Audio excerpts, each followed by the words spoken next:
பாதை எரிச்சல்னா லைஃப் லாங்கா இருக்கணுங்கிற அவசியம் இல்லை.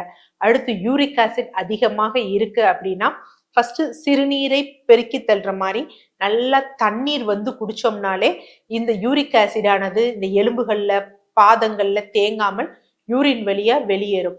அடுத்து நம்மள சீரமைச்சுக்கிற மாதிரி உணவுகள். ஸோ கண்டிப்பா இந்த வெள்ளரிக்காய் ஜூஸ் கண்டிப்பா எடுக்கணும். யூரிக் ஆசிட் இருக்கவங்க வெள்ளரிக்காய் ஜூஸ் கண்டிப்பா எடுக்கணும். இது யூரிக் ஆசிடால பாதை எரிச்சல் இருக்கவங்க ஐஸ் கட்டி இருக்கு பாத்தீங்களா, ஐஸ் வாட்டர் இல்ல ஐஸ் கட்டியில நம்ம ஒற்றடம் கொடுத்தோம் அப்படின்னா அவங்களுக்கு அந்த வீக்கமும் குறையும், எரிச்சலும் குறையும். மற்றவங்க எல்லாம் என்ன பண்ணலாம் அப்படின்னு பாத்தீங்கன்னா வெது வெதுப்பான வெந்நீர்ல எப்சம் சால்ட் போட்டு ஒரு 15 நிமிடங்கள் கால்களை வைக்கலாம். ஆனா இருதய சம்பந்தப்பட்ட பிரச்சனைகள் இருக்கு, இல்ல சர்க்கரை நோயே சீரா இல்லாம இருந்ததுன்னா அவங்க மட்டும் மருத்துவரின் ஆலோசனையின் பேர்ல எடுத்துட்டாங்கன்னா நல்லது, இல்லைன்னா பிரச்சனைகள் வரும்.